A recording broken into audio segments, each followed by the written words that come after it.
And welcome to today's Ukraine update. In today's video, we will be discussing the latest news in Ukraine on the front lines. First off, Russia has reported that a Ukrainian basically attempted assault at least, was repelled.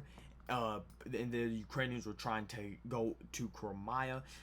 We have no video or photo confirmation of this. However, Ukraine has tried this in the past and actually has succeeded in doing this in the past. So I cannot say you just write it off because there's no photo and confirmation of it that the Ukrainians didn't attempt this.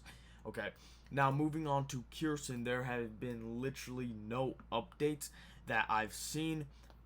In the Kherson region, no updates, no artillery fire or drones or anything like that. Now, moving on to this sector of the place near Robotine, the Russians all hitting the Ukrainians pretty hard here with artillery strikes, drone strikes, to the level that we have not seen in a very long time on this front. And this can mean two things. This can mean that the Ukrainians have built up forces here and will be doing an attack, relaunching their offensive in this direction, or the Russians are trying to counterattack to hopefully go through here and stop the Ukrainian attack in Robotine, in the Robotine area. So again, we have video confirmation of Russian drones right here, firing right here, where the video was geolocated. So this map has not updated it, but this is either under Ukrainian control or in the gray zone because of the video footage. Russia's not going to be shelling their own men or attacking them with drones. No, those were Ukrainian soldiers in the Russian trenches, and this is actually very bad because when this whole when they retook when Ukraine recaptured Robotine, people were saying these trenches are very, very complicated. It's going to be very hard for the Ukrainians to break through.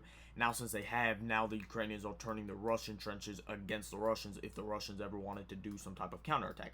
The Ukrainians have also made gains over here near Novoprovka, and there are soldiers, a video of the Russians attacking this area as well. Again, not going to show that video because the violence involved. However, there's fighting reported here and here, and a Ukrainian video, I will show this because no really violence takes place in this video. A Ukrainian video has shown a second Challenger to be destroyed. If you look at the first Challenger to be destroyed and this Challenger to be destroyed, or at least at the very least for this Challenger damaged, you can tell they are different. So a second Challenger 2 has been destroyed in Ukraine. If you guys want to find out if the Western equipment sucks, that's why they're getting destroyed like that, I have a video about the Leopard tank that forced 2 Russian tanks to retreat. So it's not that the Western equipment sucks. I'll just say briefly, it's not that the Western equipment sucks, is that the Western equipment is getting destroyed before it has a chance to fight, because tanks can't fight artillery shells, and as long as the Russians have their artillery and the drones, it's going to be very dangerous for any tanks to make any advancements. We have no video or photo confirmation of this. However, the Russians have claimed to advance on this side of Perutne. However, there have been no claims of any attacks. So I think if the Russians did truly advance, they'd just advance to kind of push the Ukrainians further from Perutne and are not trying to do attack Regina build or this area over here.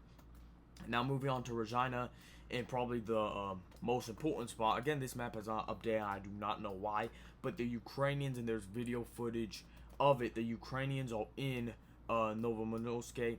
All the way up to here, there's a video of Russian drone strike over here. So the Ukrainians are pretty deep in it. I do not know why this map isn't updating. According to some Russian sources, the Ukrainian attack on Novodonetsk was repelled, and that is highly likely since there has been no footage of the Russian striking positions within Novodonetsk or of the Ukrainians attacking within Novodonetsk. So that's basically it over here. The big news actually does not come from the Regina or Robotine front lines. We'll get to the big news very soon. However, the Ukrainians have made some advances near this village. However, the big advances from the Ukrainians come from Andriivka, and according to some Russian sources and Syriac maps, the Russians have withdrawn from Andriivka.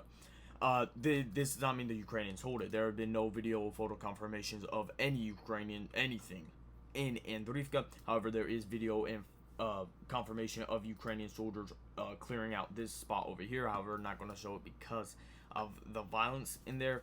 Not really the violence, but that I don't know YouTube's stance on that type of content and shooting and stuff like that. So the Russians have withdrawn probably towards here. And we can see, most likely, if this is true and the Russians really did withdraw from Andriivka, we can see Ukrainian photos or videos emerging probably later on today or early tomorrow. And that's if the Russians did truly leave the area. So according to Ryber, a Russian military blogger, the Russians control about 400 meters of Klashivka in this area over here. And according to some Ukrainian sources that are on the grounds, the Russians do control some parts of Klashivka. However, they say they controlled like one street of Klashivka, and the Ukrainians all working to push the Russians out. Okay. Now, moving on, not really drone and artillery strikes everywhere.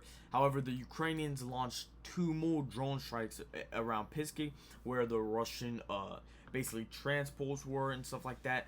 So Ukraine is I don't think Ukraine is trying to launch an offensive or anything around here.